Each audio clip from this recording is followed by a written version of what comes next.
Bugungi darsimizni mavzusi Dominion Mix holati, bozorda uchraydigan Dominion Mix qolipi. Dominion Mix bu nima? Bozorda ikki xil holat bor. Svicha bo'yicha shug'ullanamiz. Ikki xil svichani yorib o'chish bor. Birinchisi, hozir bir minut to'xtab turinglar. Nodir aka, shu qilmay turinglar, bat shu qo'yishyapti. Bo'ldi, hop. Ketdi hamma o'sha o'zimiz qoldik. Tak, bo'lmasam birinchisi bu initial break. Initial break degan narsa bor. Buni ruscha nomi поглощение. O'zbekcha nomi yutish, ya'ni yutib yuborish. Bu nima degani? Bitta svichamiz bo'ladi. Misol uchun mana bitta switch shakllandi. Kichkina svichamiz. Mana. Switch shakllangan bo'lsa, undan keyin hosil bo'ladigan svicha uni yutib yuborish kerak. Bu поглощение deyiladi. O'tman. Yutishni biz qayerdan bilamiz? Oldingi svichani tanasi bilan eng pastki izi bilan, mana tanasini ham, izini ham bu qo'shib yutib yuborgan holati bu поглощение deyiladi. Bizga mana bu izi yoki mana bu izi muhim emas. Bizga bunisi qaysi bir tepa bo'lishi bizga muhim emas. Eng muhim narsa yutib yuborayotgan tomondagi izi. Mana shu izni ham qo'shib yutib yuborish kerak. Bu поглощение deyiladi. Поглощениyaning qoidasi bundan oldin hosil bo'lgan svichani maksimumi va minimumini qirib olamiz. Maksimumi va minimumni qirib olamiz, zona hosil bo'ladi. Va narx qachondir o'sha zonaga kirib qaytib tushadi. Bu поглощениyaning umumiy qoidasi, lekin biz bu qoidani ishlatmaymiz. Bu umumiy qoida. Demak, umumiy qoida agarda поглощение bo'ladigan bo'lsa, mana kichkina svichani biz kesib olamiz zonasini, mana shu zona hosil bo'ladi va narx mana shu zonaga kirib chiqadi. Bu поглощение umumiy qoidasi. Umumiy qoida har doim ham ishlamaydi, shuning uchun biz bu qoida bo'yicha ishlamaymiz. Ana endi keyingisi. Поглощениada hozir aytdim, tanasini va izini yutib yuborish kerak. Agarda narx mana bu holatda bo'ladigan bo'lsa, bu поглощение emas. Nega? Chunki bizda tana yutib yuborildi, mana tanani yutdi, lekin eng minimum izini tana yutmagan. Mana eng minimum izini tana yutmagan. Bu tana bilan teng yoki katta bo'lib qolgan. O'shaning uchun biz bunga kirmaymiz. Bunda ishlamaymiz. Bunda u поглощение deyilmaydi bu. Demak, поглощение bo'lish holati bitta. Tanani va izni yorib o'tish kerak. Поглощение bo'lmaydigan holatda bu izi uzun bo'lib qolgan yoki tana katta bo'lib qolgan holatda bu поглощение emas. Tepa izlari bizga ahamiyati yo'q. Xuddi shu narsaning teskarisi mana shunday ko'rinishda mana. Bitta svichani ikkinchi svicha yutib yuborgan bo'ladi. Izi kalta.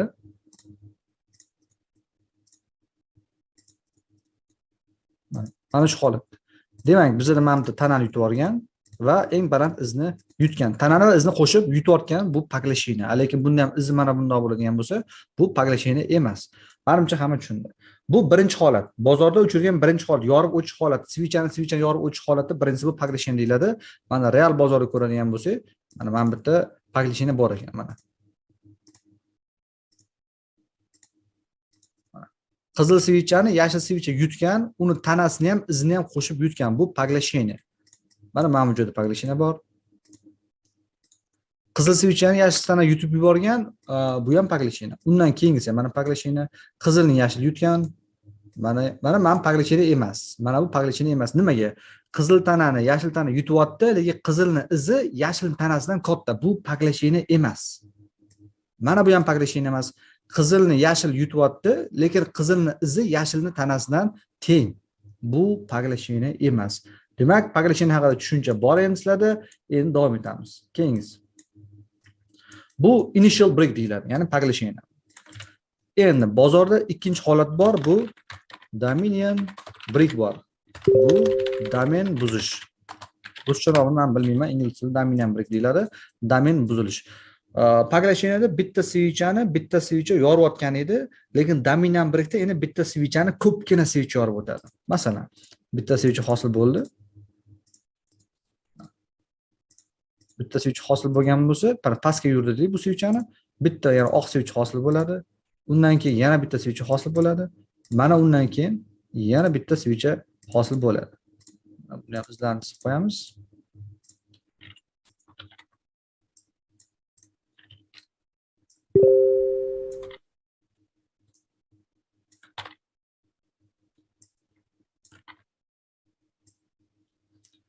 Bu nima? Dominion birlikda bitta switchani, mana bitta katta switchani 3 ta switch yorib o'tadi. Bu endi doim ham 3 ta emas, men bu yozib qo'yaman. 2 tadan 5 tagacha. 2 tadan 5 tagacha, 2 ta, 3 ta, 4 ta, 5 ta switch yorib o'tadigan bo'lsa bitta switchani. Mana shu holat Dominion break deyiladi. Buni qoidasi qanaqa? Bitta uzun switch hosil bo'ladi va undan keyin narx tepaga yurganda mana bu tanani yorib o'tsa, mana 3 ta switch mana bu yora olmagan, uchinchisi yorib o'tgan. 3 ta switch ketma-ket yorib o'tadigan bo'lsa, mana shu holat Dominion break deyiladi. Misol uchun bozorda mana bu holat. Uzun yashil switchamiz bor. Uzun yashil switchani bitta, 2 ta, 3 ta, 4 ta switch yorib o'tyapti. Nega 4 ta switch yorib o'tyapti? Tepaga yurgandan keyin narx, men bu tanasini qo'yaman. Mana bu switch yora olmagan, mana bu switch yorib o'tgan. Mana bitta switchdan 4 ta switch yorib o'tgan. Bu Dominion break. Mana bu joyda ham bor ekan. Mana bu yashil switch. Bitta yashil switchani bitta, 2 ta switch yorib o'tyapti. Bu ham Dominion break. Mana bu joyda ham bor. Bitta yashil switchani bitta, 2 ta, 3 ta switch yorib o'tyapti. Bu Dominion break deyiladi. Bu Dominion break deyiladi. Qoida, birinchi qoida.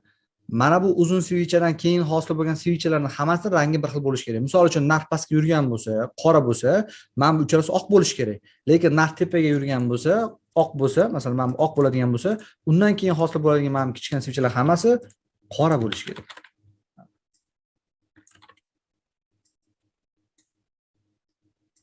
Mana shu holatda mana. Bitta switchani 3 ta switch yorib o'tish. Endi buni ham ishlash qolipi bor. Paglashinaga o'xshab, bunda ham mana bu tanani Dominion breakdagi uzun switchani tanasini undan keyin hosil bo'lgan birinchi switchani izi katta yoki teng bo'lish kerak emas. Mana shunday. Katta yoki teng bo'lish kerak emas. Teng yoki katta bo'lish kerak emas. Faqatgina bittani o'zi. Mana bu uzun bo'lsa mayli, bo'ladi. Mana bu uzun bo'lsa mayli, bo'ladi. Lekin mana bu uzun switchdan keyin impulsda hosil bo'lgan switchdan keyin mana iz katta yoki teng bo'ladigan bo'lsa, bu Dominion break emas. Ya'ni misol uchun qayerda bor desak, mana bitta yashil switchani bitta, 2 ta switch yorib o'tgan, lekin yashildan keyin birinchi qizil switchani izi yashilni tanasidan katta. Shuning uchun bu Dominion break hisoblanmaydi. Masalan, mana bu qizil switchamizni bitta, 2 ta yashil switch yorib o'tgan, mana tanasini ikkinchi yashil switch yorib o'tgan, lekin birinchi switchani izi buni tanasidan katta. Bu Dominion break emas. Mana bu Dominion break bo'ladi mana. Qizil switchani bitta, 2 ta yashil switch yorib o'tyapti tanasini, mana yashil switchani izi mana tanadan ko'ra kaltaroq. Bu Dominion break. Menimcha hamma tushunarli. Endi biz qachon ishlaymiz? Biz nima qilamiz? Mana Dominion break haqida sizlarda tushuncha paydo bo'ldi. Dominion break nimaligi, paglashina nimaligi tushuncha paydo bo'ldi. Ana endi biz qachon ishlaymiz? Bizning strategiyamiz bundan iborat. Bizning strategiyamiz mana shu ikkala qolipni birlashtiramiz.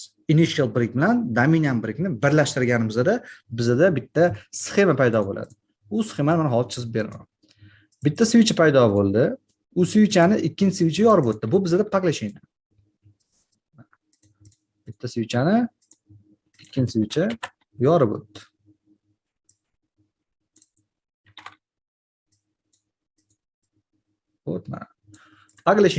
Paglashina hosil bo'lgandan keyin uni ketidan Dominion break hosil bo'lsa, ya'ni masalan bitta switch va 2 ta switch aytaylik, yorib qo'ydi. Men bitta katta switchdan 2 ta switch ketma-ket edi, yorib qo'ydi.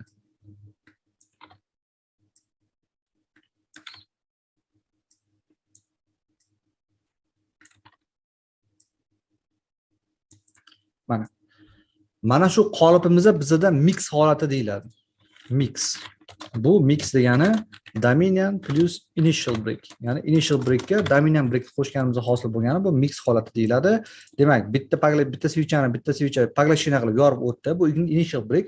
Undan keyin sirazi 2 ta switch mana shu katta switchni yorib o'tdi. Bu Dominion break. Menimcha hamma tushunyapti nimaligini. Bu Dominion break hisoblanadi. Ikkalasi ketma-ket kelgan holatda birinchi bo'lib biz qaraydigan narsamiz mana bu izlar. Katta paglashinaning oldingi iz tanasi bundan uzunmi yo'qmi? Shunga qarashimiz kerak. Katta switchdan keyin birinchi hosil bo'lgan switchning izi tana bilan uzunmi yo'q, shunga qarashimiz kerak. Ikkalasi ham joyida bo'ladigan bo'lsa, ana endi biz ishlasak bo'ladi. Qolipda biz nima qilamiz? Qoida. Birinchi bo'lib yorib o'tgan tanani topishimiz kerak. eng oxirgi, ya'ni mana bu zonamizni yorib o'tgan tana mana bu. Mana поглощение, undan keyin dominant break yorib o'tdi, mana bu tana. Yorib o'tgan tanani olamiz, mana bizda mana bu tana. Va eng pastki minimum bumi yoki bumi farqi yo'q. Uchalasidan birini qaysi biri uzun bo'lsa, eng pastki minimum topish. Demak, bizda ikki xil narsani topdik. Mana bu joyda yorib o'tilgan joy, mana yorib o'tilgan joy. Pastda bo'lsa minimum. Ikkalarini topamiz. Va biz qiladigan ish Fibonacci tortish. Fibonacci haqida tushunmaydiganlar uchun Fibonacci sonlarini hozir bir boshdan tushuntirib ketaman. Mana shu qolpimizda turib tursin, mana bu joyda endi Fibonacci'ni tushuntiraman. Fibonacci bu nima? Fibonacci qadimda Yunon olim bo'lgan Fibonacci degan odam, o'sha odam o'ylab topgan bu narsani, o'zini nomini bergan. U shunaqa sonlarni o'ylab topganki, mana bunday hisob-kitob qilgan. Masalan, bir sonni olgan, birga birni qo'shgan. Birga birni qo'shsak 2 bo'ladi mana. 1 yozuv 1. Birga birni qo'shsa 2 hosil bo'lsa 2 ni yozgan. Keyin har eng oxirgi ikkita svichani, mana ikkita raqamni bir-biriga qo'shib biturgan. Masalan, eng oxirgi ikkita raqamimiz 1 bilan 2. 1 ga 2 bu 3. Eng oxirgi raqamimiz 3 bilan 2 bo'lib qoldi. 3 ga 2 5. 5 ga 3 8. 8 ga 5 13. 13 ga 8 21. Shu bilan davom etib ketaveramiz. Hozir kalkulyator olamiz, siz bilan hozir hisob-kitob qilamiz. 21 tak bu yoqda 34 55 89 144 233 377 bo'ladimi? 144 377 500 610 987 va hokazo. Bo'ldi. Mana shu sonlar ketma-ketligi Fibonacci sonlari deyiladi. Buni bizga nima keragi bor? Mana hozir bitta qonuniyat bor. Любой bitta raqam oladigan bo'lsa, mana shu orasidan любой bitta raqam oladigan bo'lsa, masalan, aytaylik, bizga kerak bo'ladi 233, misol uchun. 233 raqamni oladigan bo'lsak, mana hozir kalkulyatorga sizlarga ko'rinmaydi, mayli, men yozib qo'yaman. 233 oldik deylik. 233. Endi biz qiladigan ish 233 dan oldingi sonlarga bo'laman. Mana shu 4 ta raqamga bo'laman va 233 dan keyingi 3 ta raqamga bo'laman. Birinchi bo'lib qiladigan ishim 233 ni bo'lamiz. Hozir 233 bo'lingan 144. Bizda chiqadi 168. 168. Keyingisi. Endi 233 ni bo'lamiz 89 ga. Bu 2618. Ya'ni 2617 9 chiqdi. Past 2618. Mana 2617 9 turib tursin. Undan keyingisi 233 bo'lingan 55. Bu 4236. 236. Ana endi buning davomidan 233 ni 10 tomonga bo'lishni boshlaymiz. 233 bo'lingan 377 0618 va keyingisi 233 bo'lingan 610 0381. 381 9 ekan, o'zi 382 bo'lish 9. Biz hozir Fibonacci bo'yicha 233 sonini olib chapiga va o'ngga bo'lib ko'rdik. Ana endi любой boshqa son olamiz. Mana любой boshqa son olamiz. 233 emas, 377 ni olamiz, misol uchun. 377 ni endi chapidagi 4 ta, o'ngidagi 3 ta raqamga bo'lib ko'ramiz. 377 ni birinchi bo'lib 233 ga bo'lamiz. 1618. Keyingisi 377 bo'lingan 144. 2618.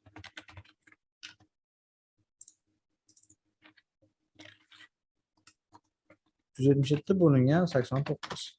4235. Va undan keyingisi 377 bo'lingan 610. 0618.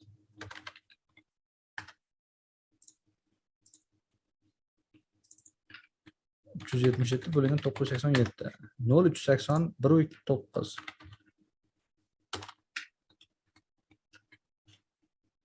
Bo'ldi. Biz hozir 233 bilan 377 solishtirgan bo'lsak, e'tibor bergan bo'lsak, chap tomonga ham, o'ng tomonga ham bo'lganimiz chiqqan sonlar bir xil. Mana 1618, 1618, 2617, 2617 9 edi, 2618, 4236, 4235, 0618, 0618, 381, 381 bir xil. Любой raqam cheksizlikkacha ham qanchalik sonlar kattalashgan sari bu narxlar Fibonacci'ni o'sha уровень narxlarga yaqinlashib qoladi. Uni farqi yo'q. Любой sonni olsanglar shunaqa. Как buni tarixda bu qanaqadir illyuziya deb qarashgan, boshqa deganligi hayotimizda juda ham ko'plab narsalar, bular hammasi Fibonacciga bog'langan. Misol uchun insonning yuz tuzilishi, bizning kompyuterimiz ekranini misol uchun o'zingizlarning uylarda ekranni bir tomon ikki tomon bo'lib qo'yinglar, 0.618 chiqadi. Yoki da misol uchun telefonlarning ekranini bir tomon ikkinchi tomon bo'lib ko'ringlar, 1.618 chiqadi. Hayotimizda ko'zimizga eng chiroyli ko'ringan narsalar va e'tibor qarab turgan har bir narsa, har bir jism Fibonacci bog'liq. Oddiygina piramidalar qurilishi ham misol uchun eng yuqori toshi bitta bo'lgan, undan keyin bitta, ikkita, uchta ketma-ketlikda sonlar ko'payib ketgan. Shuning uchun piramida hosil bo'ladi. Bu narsani tradingda nima aloqasi bor? Ya'ni biz ishlatadigan algoritmda mana shu narsadan iborat. Ya'ni narx, butun narx, bir butun narx hech qachon ikkinchi butun, ya'ni 2 barobar kattasiga bormaydi. 1.618 ya'ni 0.618 masofaga yurib keyin qulaydi. Mana shunaqa qonun bo'yicha biz ishlaymiz. Mana Fibonacci bilib oldinglar. Endi Fibonacci qanaqa ishlatishni o'rgataman. Ekraningizga mana trading view ga kirsanglar, ekran chap tomonida mana bu joy bor. Bunda chiqarsanglar Fib retracement degan joy bor. Fib retracement. Bitta bosamiz. Mana bunday cho'zasizlar. Cho'zsanglar sizlarda zonalar paydo bo'ladi mana. 1 0.86, 618, 05, 382, 236, 1.618, 2.618, 3.618, 4.618. Buni o'zingiz nastroyga qo'ysangiz bo'ladi. Masalan, buni bosib, mana bu nastroyga bor, mana emblemi kirib, mana bu style bor, stil, ya'ni rangi. Mana bu yerdan har bitta уровеньning rangi, har bitta уровеньning darajasi o'zingizlar xohlagan уровеньlar yo'q qolishlar haqqingizlar bor. Rangi bo'yicha o'zgartira olasiz. Mana bu liniyaning rangi bo'ladi, mana bu yerda uni qalinligi bo'ladi, koordinatalar bor. Ko'rinadi, qaysilari ko'rinsin, ya'ni sekundlikda masalan bitta chizsam, bitta time frame chizadigan bo'lsam, hamma time frame da ko'rinsin degan joylari bor. O'shalarni belgilab qo'ysalar bo'ladi. Misol uchun mana Fibonacci chizdik. Bu endi bizga nima kerak? Mana shu strategiyamiz uchun Fibonacci nima kerak? Biz qiladigan ishimiz mana bu yorib o'tgan joyga bir narxni olib kelamiz. Mana birni olib kelaman. Mana yorib o'tgan liniyaga bir narxni qo'yamiz va eng minimum izga 0 narxni qo'yaman. Mana hamma ko'rindi. Eng minimum izga 0 уровень qo'yiladi, yorib o'tilgan svichani tanasiga 1 уровень qo'yiladi va biza kutadigan ish narx 1.618 ga borib qaytishini yokida 2.618 ga borib qaytishini kutamiz. Ba'zida 3.618 u kamdan kam bo'ladi, 3.618 juda ham kamdan kam, o'shadan yoki 4.618 qaytishini kutamiz. Ishlash strategiyasi qanday? Ishlash strategiyasi qanday? Hozircha sizlarga bitta oddiy ishlash prinsipini o'rgataman, lekin kelajakda biz bu prinsip bilan ishlamaymiz. Kelajakda 6-darsimizda, muhim darsimizda bizda boshqa prinsip bor, o'sha prinsip bo'yicha ishlaysiz. Faqat hozircha bozorni tushunish uchun boshqa prinsip bilan ishlab turasizlar. Biz qiladigan ish 1.618 zonani tepasiga mana bunday chizib olasizlar. Qanaqa zonacha, xohlasa chizib olinglar, xohlasa chizmanglar. Narx tepaga chiqib, mana 1.618 zonani yorib o'tgandan so'ng qaytib kirishi bilan biz sellga kirib olishimiz shart. Mana shu yerdan sellga kirishimiz kerak. Demak, biz qiladigan ish 1.618 narxdan tepaga chiqib, qaytib kirganda biz sell qilamiz. Sell. Mana. Take profitimiz 1 уровень bo'ladi. Endi zina o'yinini o'ynaymiz. Bu bitta zina, bu ikkinchi zina, bu uchinchi zina, mana bu to'rtinchi zina. Har bitta zina uchun ishlaymiz. 1.618 narx qaytib kirgandan sellga kiramiz. Stop lossimiz mana tepada, juda ham kichkina. Mana bu yerga qo'yamiz stop lossni, chunki qayilgan joy tepasiga qo'yiladi. Narx pastga 1 ga tegdi, take profit. Foyda olamiz, chiqib ketamiz. Agarda narx qaytmasdan, aytaylik, masalan, narx tepaga yurdi, qaytmasdan 2.618 ga borib qaytib kiradigan bo'lsa, ana endi biz sellni 2.618 dan olamiz, take profitimiz mana bu joyda turadi. Ya'ni 1.618 da bitta zina. Bitta zinagacha mana. 1.618 dan qaytsa 1 gacha, 2.618 dan qaytsa 1.618 gacha, agar narx 3.618 ga chiqib qaytib kiradigan bo'lsa, 2.618 gacha biz ishlab olamiz. Bizning prinsipimiz shunaqa. Ana endi savol tug'iladi. Narx shu joyga borish aniq ekan. Nima sababdan biz mana shu hosil bo'lgandan so'ng buyga ishlamaymiz? Mana men hozir endi doskaga, mana shu joyga 3 ta holatni yozaman. O'sha 3 ta holatda biz bozorga kirmaymiz. Qanaqa bozorga? Mana bu sodir bo'lgan holatda bozorga kirilmaydi. Birinchi kirilmagan holat. Narx 0 zonani yorsa, yorib o'tsa, biz kirmaymiz. 0 zonani yorib o'tsa, ya'ni mana shu qolip paydo bo'lganidan so'ng narx tepaga yurmasdan pastga yurib, mana bu minimumni yorib qo'yadigan bo'lsa, biz mana Fibonacci o'chirib yuboramiz. Biz uchun bu strategiya bo'ldi, ketdi, ishlamaydi. Ya'ni buni o'chirib yuborasizlar, boshdan boshqa narsani analiz qilaverasizlar. Agar narx 0 nuqtani yorib qo'ysa, sizda foyda ham yo'q, zarar ham yo'q. Chunki biz buy ishlamaganmiz, biz faqat sellni kutamiz. 0 nuqtani yorib qo'ysa, biz kirmaymiz. Bizda foyda ham, zarar ham yo'q. Ikkinchi holat. Ikkinchi holat juma kundan dushanba kunga o'tishda hosil bo'lib qolsa. Ya'ni misol uchun biza H1 da yoki H4 time frame topganmiz. Masalan, ertaga H4 time frame topganmiz. Mana bu bitta switch hosil bo'ldi. Yana bitta switch hosil bo'ldi va kun yopildi va bu juma kuni. Juma kuni kun yopildi. Dushanba kuni ikkita switch hosil bo'lib, общий dominant mix holat paydo bo'lgan bo'lsa, biz bozorga kirmaymiz. Chunki buni yarmi dushanba juma kuni, yarmi dushanba kuni hosil bo'lgan. Bu paytda ham biz bu strategiyani ishlatmaymiz. Ana endi 3-holati. Hop, 0 zonani yorsa, mix bo'lsa va izlari uzun bo'lsa. Izlar uzun degani mana bu. O'rtadagi switchamiz bor edi-yu, undan oldin mana izi uzun bo'lib qolsa, paglashini emas deganmiz. Mana shu izi uzun bo'lib qolsa kirmaymiz, yoki undan keyingi izi uzun bo'lib qolsa, bu ham kirmaymiz tanadan. O'zi birinchi tushuntirgan qoida. Mana shu uchala holatda kirmasanglar, qolgan hollarda bu aniq ishlab beradigan strategiya. Mana shu dominant mix strategiyasi. Ana endi bu narsani biz mana bu joyda ko'ramiz. Hop, men hozir zvuk yoqaman. Zvuk yoqqanimdan keyin xohlagan parada o'zinglar aytinglar, mana bu parada, mana bu time frame da ko'rib bering deysizlar. Men o'sha sizlar aytgan parada, sizlar aytgan time frame da ko'rib beraman. Zvuk yoqdim, bemalol endi o'zinglar aniq ko'ringlar. Qaysi parada yoki qaysi time frame da buni tekshirib ko'ramiz. Aytinglar. Yevro dollarda bilasizmi? 1 soatlik time frame. Yevro dollar time frame qaysi parada? Yevro dollar. Yevro dollar 1 soatlik time frame. Bo'ldi, hozir. Ahror aka, shu yerda yana bitta savol. Mana shu strategiya qaysi time frame da yaxshiroq ishlaydi? H1 da. Hamma time frame ishlaydi. Hammasida, любойda ishlaydi. Hamma time frame. Faqat 1 minut ishlamasangiz bo'ldi. Time frame qanchalik kichkina bo'ladigan bo'lsa, riski shunchalik katta bo'ladi. Sababi narx 1.68 tez borib keladi, 5 minutda tez borib keladi, uspet qilmay qolasiz. Tez borib kelganda. O'shaning uchun katta time framelarda ko'proq masofa yuradi, ko'proq foyda bo'ladi. Kichkina time frame'da kichkina masofa bo'ladi. Chunki spread ham bor-da, spread hisobiga masofa kichrayib ketib qoladi. Uni hozir ko'rsatib beraman nimaga. Tak, bizga yevro dollar kerak. Yevro dollar mana как раз hozir bo'lgan ekan. Mana H1 da 5 minutlik deganmiz. Mana 5 minut, men 5 minut bitta ko'rsatib olay, mana hozir bo'lgan ekan. Mana bu qizil switch. Hamma ko'ryaptimi? Ekran, ko'ryaptimi ekran? Ko'rinayapti. Mana bu qizil switchani, yashil switch paglashina qilgan. Ana undan keyin yashil switchani bitta, ikkita switch yorib o'tgan mana. Mana tanasini, mana qaraydi mana. Mana bu tanani ikkita switch yorib o'tdi. Mana bu eng kichik minimum.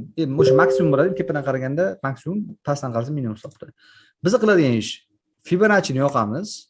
Mana bu yorib o'tgan switchani tanasiga 1 ni qo'yamiz. Eng tepa iz mana bu qizil iziga, mana shu qizil izga 0 ni qo'yamiz. Bo't mana. 0 ni qo'yamiz. Qiladigan ishimiz narx pastga tushdi, 1.68 zonadan o'tdi, qaytib kirganda bayga kirish. Qaytib kirganda bayga kirasizlar. Hozir mana bitta holati bo'lgan. Mana yaxshilab e'tibor bersanglar 5 minutda spread hisobiga bo'ladi bu narsa. Narx past kirgandan keyin sizlar qaytib kirsa 1.68 bay qildinglar, narx tepaga yurdida, mamti keldi, ko'rdinglarmi? Azizgina yetmagan. Necha yetmagan? 1 punktmi? Mana mana shu yerda. Yarim aka, yarim punktmi, yarim pipsmi yetmay qolgan take profitga. Agar sizlar shu joyda take profit olmasanglar, masalan biz birga qo'yib qo'ygansiz, take profit urmasa, narx qaytib tushadigan bo'lsa, albatta mana bu joyda sizlarning stopinglarni uradi. Chunki narx tepaga chiqqandan keyin sizlar primerni mana mamtlarga, mana qaytib kirgandan keyin mana stopingiz qo'yasiz, tepaga kirganda stop uradi. Lekin qo'rqadigan strash narsa emas. Nimaga? 1.68 bilan stopgacha bo'lgan masofa bu 2 punkt bo'lyapti. 2 punkt. Keyin qiladigan ishingiz 2.68 ni kutish. Narx 1 ga tegmadimi? Bo'ldi, 2 ni kutasiz. Stop urdimi? 2 ni kutasiz. Narx 2 ga keldi, mana 2.68 zonamiz. Narx o'tgan, qaytib kirgan, mana shundan bayga kirasiz, 1.68 gacha ishlab olasiz. Mana shu joydan mana bu joygacha 9 punkt.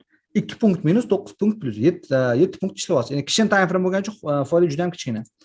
Strategiya shunaqa.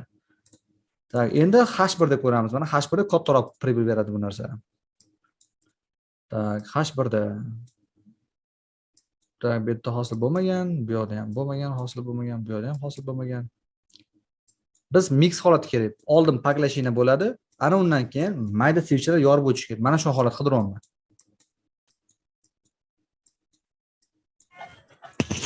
qaysi valyutada ko'p bo'ladi shunday holat?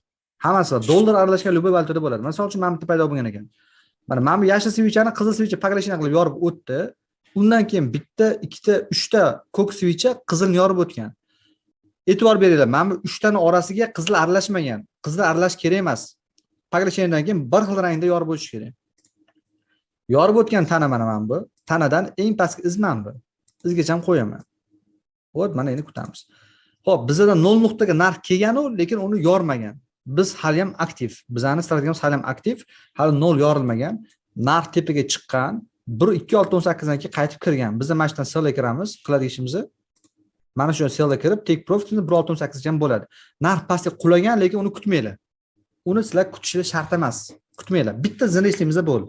Bitta dona zina. Bu strategiya kelajakdagi sizlarning strategiyalarga, xullas kelajakda 6-dars o'tgan strategiyamizning 100 xil ko'rinishi bor. 100 xil ko'rinishdan bitta ko'rinishi. Qolipga tushgan variant bu. Qolipga tushgan. Qolipga tushmagan variant juda ham ko'p. Qolipga tushgan variant bo'lgani uchun buni sizlar yaxshilab o'rganib olishlar kerak. 6-darsgacha. Mana bugun 3-darsimiz 6-darsgacha juda ham yaxshilab o'rganib olishlar kerak. Demak, sell 2.68 olasiz, narx qulagan bo'ladi. Hop, Axir shu o'rinda bitta mana bu savol joyda bor. qizil svichani 3tasi yorgan. Bu dominant brick, lekin qizildan oldin paglashina yo'q.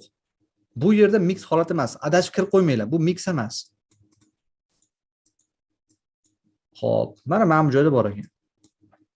Qizil svichani yashil svicha yoryapti. Yashildan keyin bitta, ikkita svicha mana yashil tanasi yorgan. Qiladigan ishimiz Fibonacci'ni 1 tanasiga qo'yaman, eng tepa izga 0 ni qo'yaman va narx suraman. Ko'rgan bo'lsa, narx shuna kelganda 1.18 tekkan, qaytib kirib uchib ketgan tepaga. Endi bu yerda buyga ushab qolish sal qiyinroq.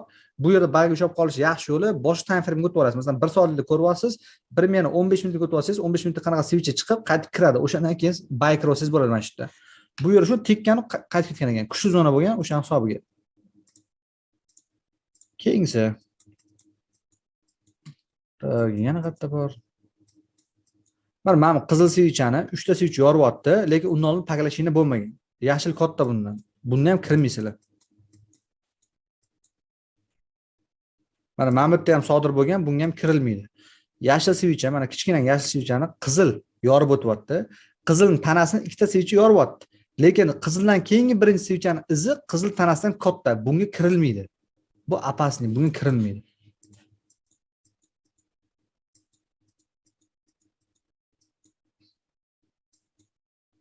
Вот mana bu yerda ko'rsak bo'ladi. Yashil svichani qizil svicha paglashina qilyapti. Qizilni bitta, ikkita svicha yorib o'tgan. Mana shu mix. Biz qiladigan ish mana bu tanasidan eng past izgacha tortamiz. Va kutamiz narx qaytishini. Bu qayerdan qaytgan ekan? Oho, bu 4.68 dan qaytgan ekan. 4.68 dan 3.6 tushganmi? Bitta nega bu ishlamagan? Bitta ko'raylik. Uzr, bu non farmga to'g'ri kelib qopti bu. Non farmga to'g'ri kelib qolgan ekan juma kuni. Non farmmi bu? 6-yanvar. Bu non farmga to'g'ri kelib qopti. News paytda sal ehtiyot bo'lasizlar. Mana news paytda ehtiyot bo'lsa, non farmga to'g'ri kelib qolgan, narx bitta otganda uchib ketgan tepaga qarab. Bu non farmga to'g'ri kelib qolgan, sal ehtiyot bo'lasizlar.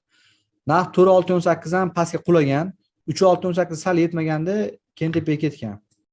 Shunda sal ehtiyot bo'ling. Mana non farmda ishlamagan joyi bor ekan. Tillada. Yevro dollarda. Yevro dollarda. News payt sal ehtiyot bo'lar ekansizlar. Tak, undan keyingisi. Mana bu yerda. Qizil svichani yashil svicha yorib o'tyapti. Yashildan keyin bitta, ikkita, uchta, to'rtta svicha yorgan ekan yashil mana. Paglashinaning 4 ta dominant brick. Biz qiladigan ish 4-svichadan, mana yorib o'tgandan eng tepa izgacha tortamiz va bu narsani bundoq qilib mana o'ngga suramiz. Endi kutasizlar. Mana shu joyda narx pastga tushdi. 1.68 dan qaytmagan, 2.68 dan qaytmagan, 3.68 kelgandan keyin mana izga e'tibor berasizlarmi? Izga mana shu joyning o'zidan kirib 2.68 ga tegib ishlab bo'lgan mana shu o'zida. Keyin narx pastga tushib 4.68 ga tepaga uchib ketgan mana. Keyin narx 4.68 ga uchib ketgan. Lekin mana bu 3.68 lar ushib olsanglar, o'sha mana shu o'zi tepaga uchib 2.68 tegib, keyin qaytib tushib yana uchgan. Yana keyingisi. Mana bu yerda 0 ni yorib qo'ygan holati bor ekan mana. Yashilni qizil paglashina qilyapti. Bitta, ikkita, uchta svicha uni yorgan. Yorgan tanadan eng past izgacha tortamiz, o'ngga suramiz. Mana bu joyda keyingi svichamiz 0 nuqtani yorib o'tib bo'lgan. Yorib o'tib bo'lgan. Bunga kirmaymiz. Bizda bunda foyda ham yo'q, zarar ham yo'q. Bundan keyingisi. Tak, mana bitta bor ekan. Qizil svichani yashil svicha paglishini qilyapti. Mana qizil svichani izi yashil tanasi kichkina 1 2 3 4 ta yorilgan. Mana shu 4-chisidan tanasidan eng tepasigacha tortamiz. Bizning narx 4.18 dan keyin qaytib kirgandan keyin sizlar bayga kirasizlar. U mantiqcham chiqibdi ekan, ketgan tepaga qarab, biz bitta zona yetasizlar, bitta zona yetadi. Bitta dona zona yetadi. 4.6 xullas, masalan 1.18 o'tdi, qaytib kirmadi, kutib o'tiribsiz. 2.6 o'tdi, qaytib kirmadi, 3 dan kirmadi, 4 dan kutib o'tirasiz. 4 dan qaytib kirdi, bayga kiramiz, qaytib kirgandan keyin take profitimiz 3.68 da bo'ladi. Bitta zini ishlab olasizlar ana shu yerda. Tak, keyingisi.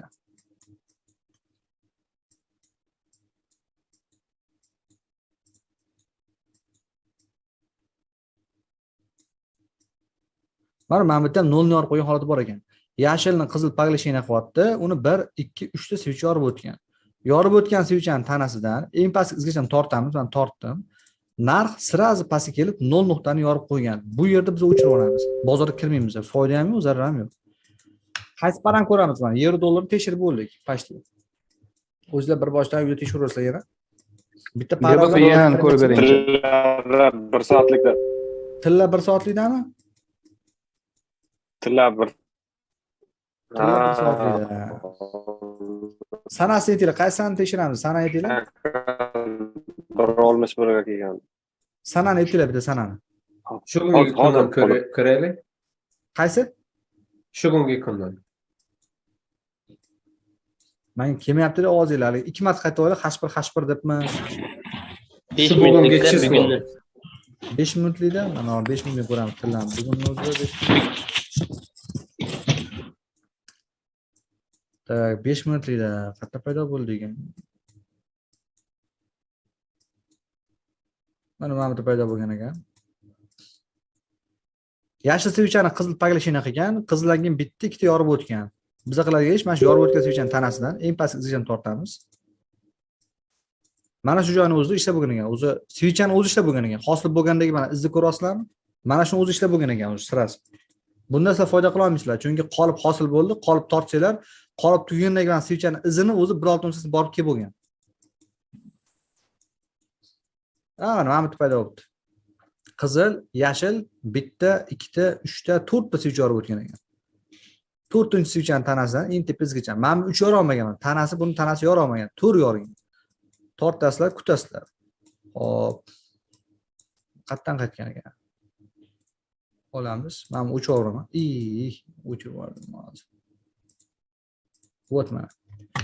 Hop, narx pastga tushdi. 2.18 ga tepaga chiqdi. Mana 2.18 tepaga chiqdi. Sizlar bayga kirgansizlar. Narx pastga tushib, sizlarning stopinglarni yeydi men bitta. Masalan, tepaga kirgan bo'lsa, primерно stopinglar bo'ladi men bitlarda. Mana.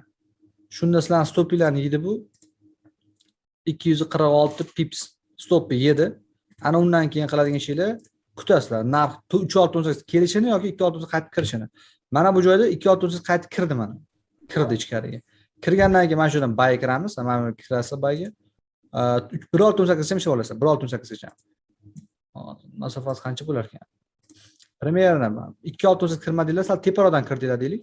370 foyda mana stop bilan urgan bo'ladi.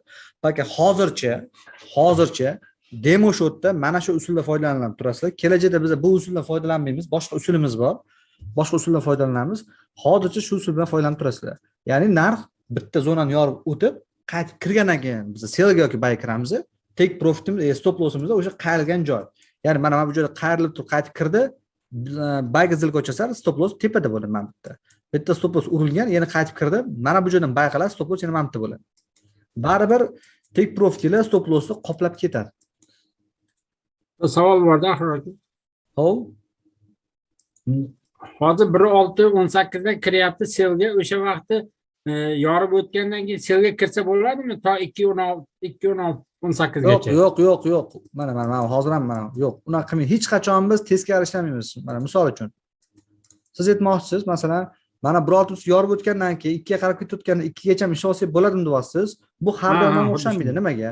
Masalan, 2.68 yordi deylik. Mana shu joydan siz mana pastga kelib turib stop qilib ketyapti. Mana shu yerdan sela kirib olsangiz, ko'ryapsiz 3.68 yetib kelmagan.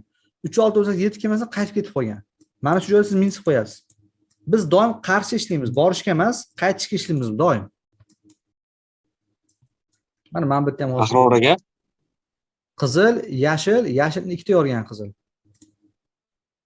Mana bu yerdan bu yergacha. Mana shu yorgan Trend. narx keldi. 2.618 dan keyin tepaga mana yurib bergan ekan. Mana bu yerdan sekin yurib bergan ekan. 2.618 dan ish boshlagan. Trend sell bo'lsa biz bayga ishlaymizda. Da, siz qaytish, faqatgina qaytish, borish ishlamaymiz. Hech qachon borish ishlamaymiz, faqat qaytish ishlaymiz. Bu borish ishlashdan keyin o'rgataman. Boshqa strategiya bo'yicha. Mana bu ham qizil, yashil, paglashini hosil bo'lgan, uni ikkita switch yorib o'tgan. Mana buni tanidan eng tepasigacha tortamiz. Narx 1.618 dan qaytib kirmagan, 2.618 dan qaytib kirganmi? 1.618 yetib kelganmi? Yetib kelmagan ekan. Mana bu joyda 2.618 tepaga yurgan, 1.618 ozgina qolganda qaytib pastga tushgan. Bezubitga qo'yadiganlarni bezubitkasini uradi, bezubitga qo'ymaydiganlarni stopini mana bu joyda uradi. Ana undan keyin narx qaytdan qaytib ketgan. 3.618 qaytib ketgan ekan keyin. Ana. Ahror aka. 3.618 dan keyin tepaga yurib bergan ekan. Rahmat. Mix hosil bo'ldi, qaytib o tepaga chiqdi. Endi bitta narsasi bor. Bir 80%, 90% holatlarda narx 2.618 dan qaytsa ham, 1 dan qaytsa ham, 3 dan qaytsa ham 1 gacha boradi. O'zingizlar sinab ko'ringlar, narx albatta 1 gacha boradi. U 80-90% holatlarda yengillik chiqmagan paytlari, bozori stabil, yaxshi bo'lib turgan paytlari o'sha 1 gacha boradi. Mana bu yerda ham 1 gacha kelgan. Mana 1 gacha kelgan. 3.618 dan qaytib narx 1 ga tekkan. Bu 5 minutlikda. Masalan, kelinglar mana hozir D1 tekshiramiz kunlikda. O, mana как раз buruntidan chiqib qoldi kunlikda. Mana qizil, yashil uni ikkita yoryapti. Biza qiladigan ish mana tanadan eng tepasigacha tortish. Xo'p, narx pastga tushib 1.30 kirdi mana bu yerga. Sizlar bag ishlaysizlar. Narx mana bu yerga chiqqan. 1 gacha ozgina qolgan, 1 gacha ozgina qolgan, yetmagan. Keyin narx pastga qarab yurib turib 2.618 keldi. 2.618 dan kiradigan bo'lsanglar, bu uchib mana 1 gacha borgan. 1 gacha, bir masofagacha borgan. Mana biz ham bir zonamiz. Bir zonagacha yurib bergan bu. Mana 2.618 dan qaytib kirib, o tepagacha chiqqan. Yana bitta ko'ramiz, hozir yana bitta hosil bo'lgan birorta joy topsa. Mana. Take profitni 1 gacha qo'ysak bo'ladimi shunda? Ha, bo'ladi. Faqat uzoq kutasiz. Yashil, qizil, paglashina uni bitta switch yoryapti. Biza qiladigan ish mana tanidan eng pastgacha tortish. Cho'zamiz. Narxni kutamiz, 1.618 kelishini. Mana bu kelgan, sekin kelgan, mashina sirga kirib olsanglar, mana ketdi. Take profit man urdi o'zi. Uje. Bir kunning o'zi narx bitta qulab, take profit urib bergan ekan. Necha punkt bo'ladi shuni tasavvur qiling. Ha, D1da. Nima? Hozir.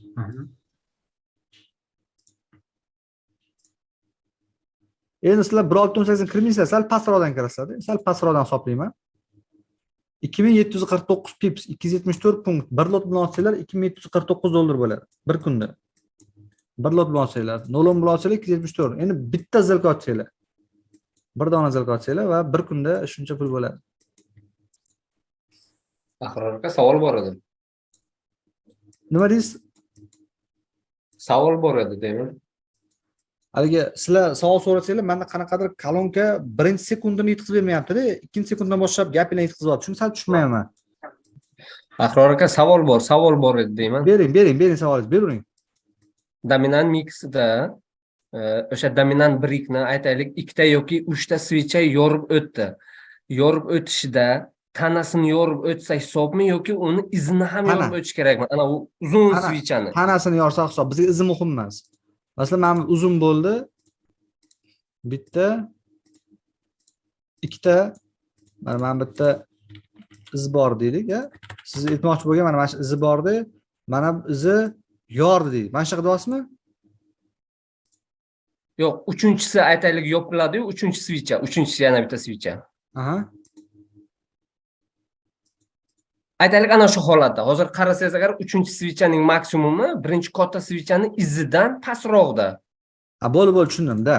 Mana mamno bo'lsa, mana izi uzun, mana buni izi kalta bo'lsa, bu dominant brik. Mana shu dominant brik. Nega? Bizga tana yorsa bo'ldi. Izi muhim emas. Chunki paglasheniyaga izni ham yopish kerak edi-ku. Nima deysiz? Poglasheniyada izini ham yutib yuborish kerak edi. Bunda faqat tanasini yutsa bo'ldi. Birinchi svichani u. Birinchi svichani qilasiz mana. Men birinchi svichani. Poglasheniyada birinchi svicha, dominant birlikda ham birinchi svichani izi tanasidan katta bo'lish kerak emas. Bo'ldi, shu qoida. Buni izi buni tanasidan katta bo'lsa, mayli, buni izi buni tanasi katta bo'lsa, mayli, buni izi hammasi katta bo'lsa, buning qizig'i yo'q. Bitta qoida, mana bu tanadan undan keyingi birinchi hosil bo'lgan svichani izi katta bo'lmasa bo'ldi. Pastki izlari ham bizga muhim emas. Asosiy qoidasi mana shu. Buni izi katta bo'ladimi? Buni izi katta bo'ladimi? Qizig'i yo'q. Biz faqatgina tanaga qaraymiz. Tanani tanay olsa bo'ldi. Bo'ldi, tushundim. Rahmat.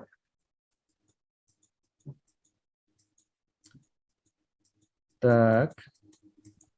Hozir ham topamiz D1da qani V1da ko'raylik-chi tillarda.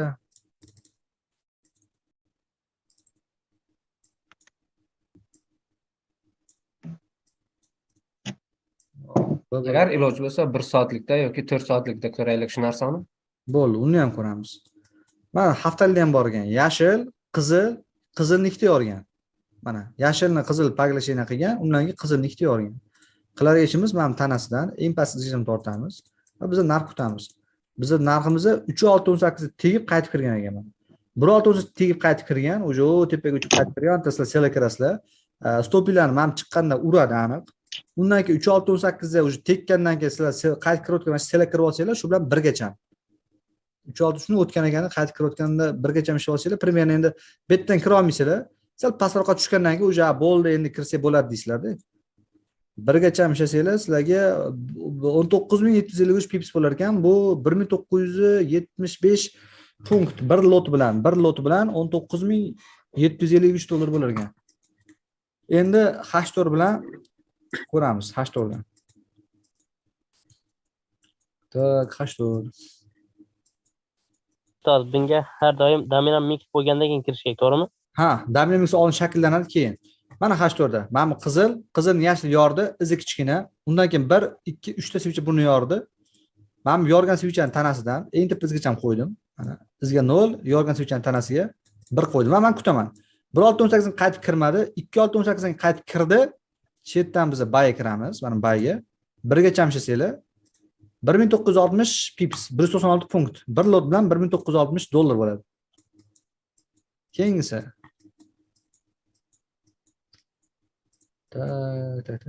mana paydo bo'lgan. Yashilni qizil yorgan, keyin 3 ta yashil o'sha qizilni yorgan. Yorib o'tgan tanaga 1 ni qo'ydim, eng pastki izga 0 ni qo'ydim. Narx 1.618 bormagan. O'shaning uchun biz bayga ishlamaymiz. Borsa selga ishlaymiz. Narx pastga tushib 0 nuqtani yorib qo'ygan. 3-qoidamiz bor-da, 0 nuqtani yorib qo'ymaslik kerak. O'sha qoida bo'yicha buni yorib qo'ygan, biz buni kirmaymiz. Foyda ham yo'q, zarar ham yo'q. Keyingisi mana bu yerda ham yashil qizil paglashina qildi. Qizilni o'zini ikkita svicha yoryapti. Buni tanasidan eng pastgacha tortamiz. Narx 1.618 bormagan, 0 ni yorib qo'ygan. Bu yerda ham biz kirmaymiz bozorga. Foyda ham yo'q, zarar ham yo'q. Tak, mana bu yerda mana. Qizil, yashil, undan keyin bitta, ikkita, 3 ta svicha yorgan.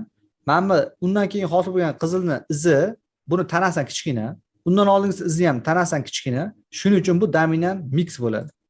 3-svichani yoryapti, uni tanasidan olamiz. Eng tepasigacha tortamiz.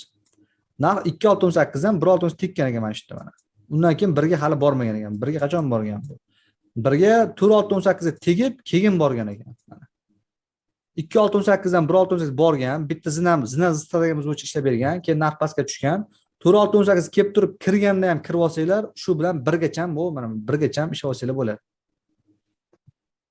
Oldin mana bitta zina ishlab olsanglar, 4.618 qaytgandagi примерно ma'lumotlardan kirasizlar endi sizlar. Qaytish bilan kira olmaysizlar. Qaytib bo'lgandan keyin kirsanglar mana shu yerdan birgacha 3800 pips bo'lar ekan. Qaytgan vaqtida ham bitta sham yopilishi kerakmi? Ha, sham yopilishi kerak, sham yopilishi kerak. Bu strategiya faqat shunchaki sizlarga bugun tushunasiz. 2 hafta ishlatasizlar maksimal.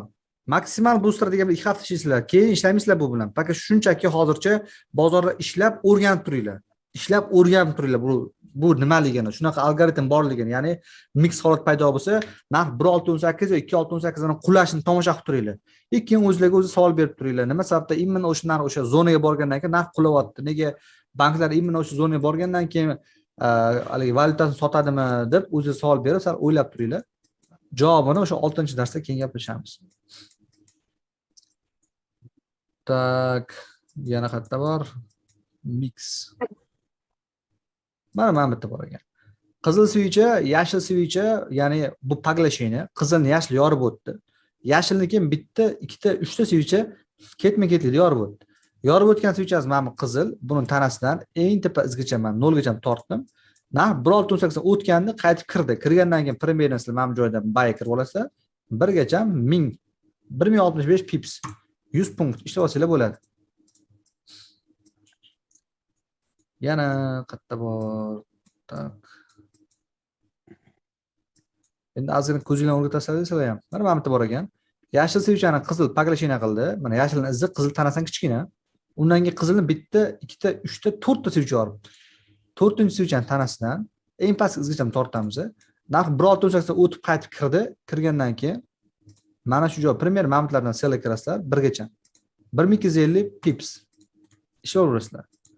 Xo'p, mixda kim tushunmadi? Men mix holatida kim tushunmadi? Dominant mix holatiga tushunmaganlar bormi?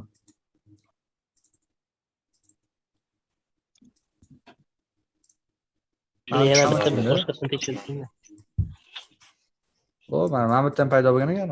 Izi uzun ekanda bu.